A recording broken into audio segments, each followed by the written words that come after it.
Selamat pagi, salam sejahtera bagi kita semua. Perkenalkan, nama saya Alfonsus Beta dari jurusan Data Science, kelas DS4801. Pada kesempatan ini, saya akan membahas laporan pekerjaan saya mengenai tugas CLO1 dari mata kuliah kalkulus. Sebelumnya, saya ucapkan terima kasih kepada Pak Denny yang sudah berkenan menonton video ini. Baiklah, tanpa berlama-lama lagi, kita mulai. Baiklah, pada tugas CLO1 ini kita diberikan dua soal. Mari kita masuk soal pertama. Soal pertama, diketahui grafik sebuah fungsi eksponen, yaitu y sama dengan fx sama dengan a kali b pangkat x ditambah c, yang melewati titik pertama 0,4, titik kedua 1,7, dan titik yang ketiga yaitu 2,13. Dan jika kita gambarkan akan seperti ini. Nah, tugas kita adalah untuk pertama, mencari nilai A, B, dan C, dan jelaskan bagaimana cara memperolehnya. Begini, kita tulis soalnya, Y sama dengan Fx sama dengan A kali B pangkat X ditambah C, yang melewati titik 0,4, 1,7, dan 2,13. Mencari nilai A, B, C. Sama, titik yang pertama ini, 0,4. 0-nya itu X, 4-nya itu Y. Maka kita bisa tuliskan 4 atau Y sama dengan A kali B pangkat 0. Kenapa 0? Karena X-nya 0. Maka kita hitung A kali B pangkat 0, apapun bilangan B akan menghasilkan 1 ya, karena dia dipangkatkan 0, ditambah C sama dengan 4. Nah, kita perlu mencari salah satu antara A atau C. Kita ambil yang C saja. Ya, C sama dengan 4 dikurang A, karena ini pindah luas, jadi min. Jadi persamaan pertama kita. Titik kedua nih, 1,7. Satunya X, 7-nya Y. Maka 7 sama dengan A kali B pangkat 1 tambah C. Ini persamaan kedua. Persamaan yang ketiga nih, titik 2,13. Maka 13 sama dengan A kali B pangkat 2, karena ini X-nya 2, ditambah C. Nah, ini persamaan ketiga kita. Nah, kita kan udah dapat nih salah satunya. C sama dengan 4 dikurang A. Substitusikan C sama dengan 4 min A ini ke dua persamaan ini. Persamaan 2 sama 3. Persamaan 2 dulu. 7 sama dengan A kali B tambah 4 min A. Karena C-nya itu diubah menjadi 4 min A. Maka 3, ini 3 kenapa? Karena 4-nya dipindah luaskan. 7 dikurangi 4 sama dengan 3. Sama dengan A kali B ditambah min A. Atau bisa kita ubah menjadi min A. Maka kita bisa tuliskan 3 sama dengan, nah ini kita faktorkan menjadi A kali B dikurang 1. Kenapa? Nah, kita akan tahu setelah mendapatkan persamaan kedua. Persamaan kedua. 13 sama dengan A kali B pangkat 2 ditambah 4 dikurang A. Kita pindahkan luas 4-nya ini, maka 13 dikurang 4 sama dengan 9. 9 sama dengan A kali B pangkat 2 dikurang A. Kita hitung 9 sama dengan A kali B pangkat 2 min 1. Nah, ini kenapa kita faktorkan? Karena ini mirip-mirip kan? Nah, maka kan kita tulis persamaannya 3 sama dengan A kali B min 1. Persamaan kedua, 9 sama dengan A kali B kuadrat min 1. Nah, mirip-mirip kan? Ini A-nya agak mengganggu nih sebenarnya. Maka kita bisa pindahkan luas. Jadi, karena ini kekalian, maka ini jadi pembagian. 3 per A sama dengan B min 1. Ini persamaan keempat kita. Sementara yang ini menjadi 9 per A sama dengan B kuadrat min 1. Nah, ini persamaan keempat kita, ini persamaan kelima kita. Lalu kita substitusikan persamaan 4 ini ke persamaan 5. Kenapa? Karena kita bisa mendapatkan nilai B di sini. Berarti B-nya sama dengan 3 per A ditambah 1. Jadi, B kuadrat ditambah, B kuadrat dikurang 1 sama dengan 9 per A. B-nya kita sudah dapat, kita substitusikan 3 per A ditambah 1 kuadrat dikurang 1 sama dengan 9 per A. Ini kita semua pangkatkan menjadi 9 per A kuadrat ditambah 6 per A ditambah 1 lalu dikurang 1 sama dengan 9 per A yang ini. 9 per A kuadrat tambah 6 per A sama dengan 9 per A. Ini sudah 0 ya, maka tidak usah ditulis lagi, sama dengan 9 per A. Ini 6 per A ya, kita tinggal ruaskan menjadi 9 per A kuadrat sama dengan 9 per A dikurangin 6 per A sama dengan 3 per A. Ini kita kalinya seperti ini. 9 kali A sama dengan 3 kali A pangkat 2.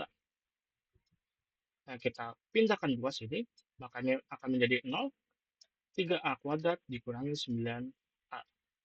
0 sama dengan 3A. Ini kita faktorin menjadi 3 min A.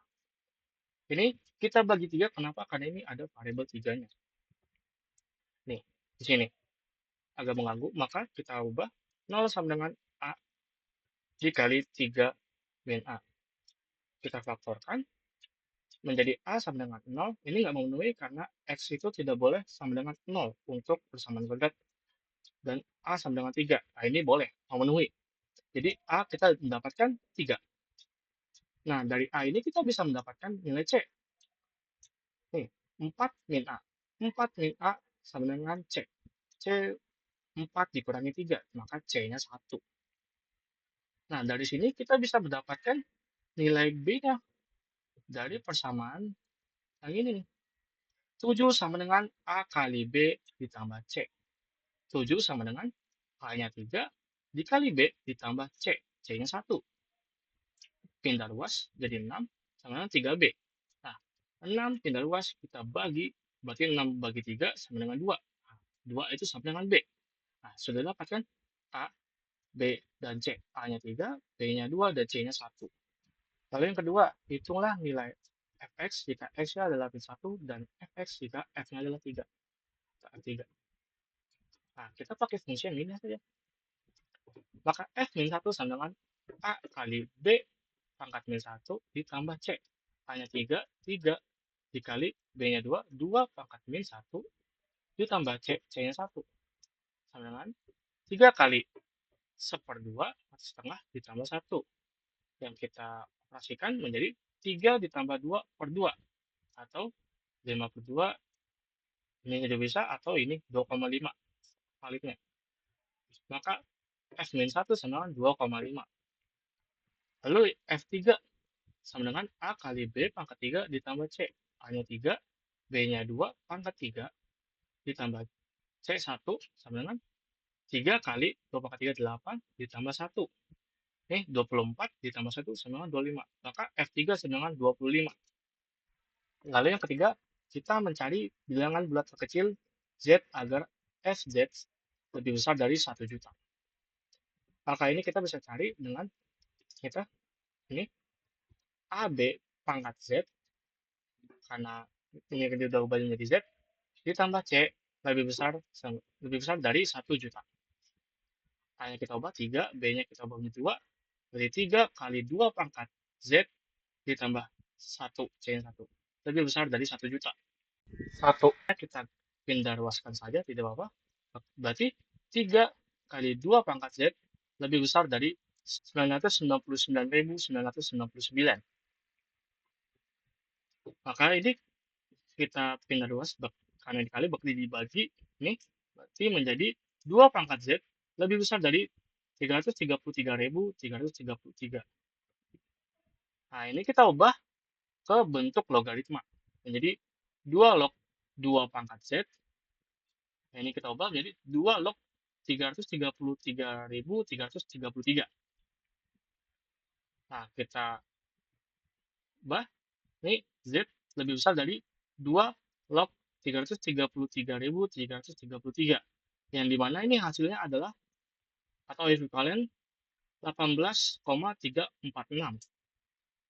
Yang kita cari adalah bilangan bulat terkecil, bilangan bulat terkecil. Nah, di atas 18 ada 19, dan 19 adalah bilangan bulat.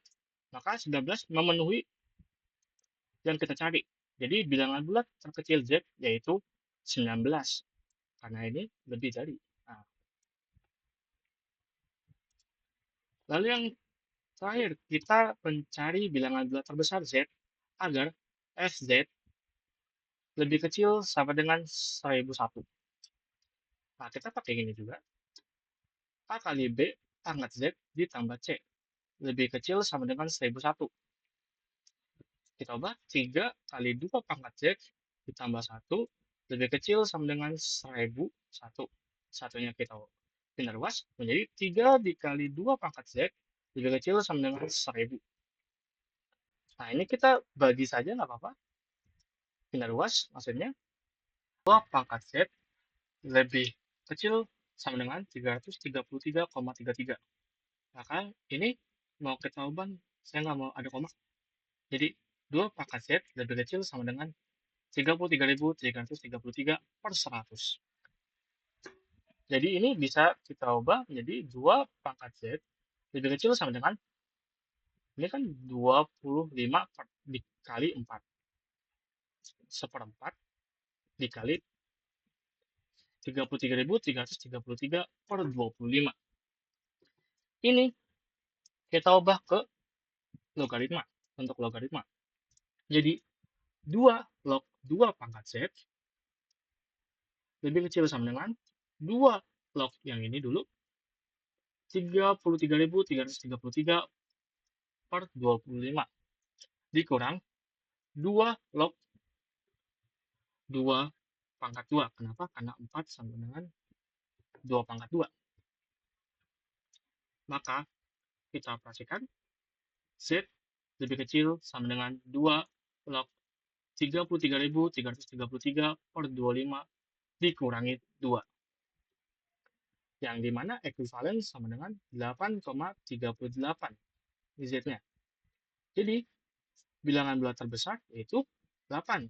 Karena ini Z-nya harus lebih kecil. Nah, yang lebih kecil dari 8,38 adalah 8 UC. Nah, nomor 1 selesai. Lanjut kita ke nomor 2. Diketahui fungsi logaritma fx sama dengan a log x, dengan a adalah bilangan real non negatif. Artinya nggak boleh negatif dia. Dengan grafik fungsi y sama dengan f adalah gambar ini. Seperti ini. Nah, kita disuruh mencari nilai f0 dan f1. Itu pun jika ada. Maka kita perlu membuktikannya. Pertama, f0. Ini sama dengan a log 0. Ini nggak terdefinisi. Kenapa? Karena jika kita ubah ke dalam eksponen menjadi 0 sama dengan a pangkat berapa. Nah, 0 tidak mungkin ada pangkatnya yang akan menghasilkan 0. Jadi tidak terdefinisi. Dan yang kedua, f1. Kita ubah a log 1. Ini bisa menjadi 0. Karena ini kita ubah menjadi eksponen 1, sedangkan a pangkat berapa yang hasilnya akan menjadi 1. 0. Bilangan apapun a, jika dipangkatkan dengan 0, maka akan menyelesaikan 1. Nah, ini benar. Berarti ada. Yang kedua, kita mencari titik x yang menghasilkan nilai fx sama dengan 1. Fx sama dengan 1, maka kita ubah fx-nya a log x sama dengan 1. Yang dimana kita ubah eksponen menjadi x sama dengan a. Nah, kita mencari a-nya ini dari c-nya ini. Nah, kita pindah dulu ke sini. Jangan lihat yang ini dulu. Nah, kenapa saya mengambil titik 3,1? Karena di sini, nah, ini sini nih. Ini adalah grafik Y1, 3. Nah, ini pas nih titik nih. Nah, kita ambil saja 3,1. Maka 3,1 ini kita ubah menjadi a log 3 sama dengan 1. Ini x, ini y. Kita ubah ke eksponen menjadi 3 sama dengan a pangkat 1. Berarti 3 sama dengan a. Nah, a ini dapat nih 3. Maka kita mencari yang B ini, X sama dengan A, berarti X-nya sama dengan 3 ini. Nah, pasti kan sama kan? Di grafik juga 3. Yang terakhir, kita menentukan domain fungsi fx. Di mana domain fungsi fx itu adalah x merupakan bilangan real dengan syarat. Nah, kenapa ada syarat? Karena ini adalah bilangan real non negatif, berarti dia. Nah, ini kan a sama dengan x, berarti x-nya itu nggak boleh negatif atau lebih dari 0. X lebih dari 0. Nah, yang sama dengan semua bilangan real bisa masuk ke domain fungsi fx. Oke, selesai. Sekian video pembahasan dari saya. Mohon maaf apabila ada kesalahan kata. Sekian dan sampai jumpa. Terima kasih.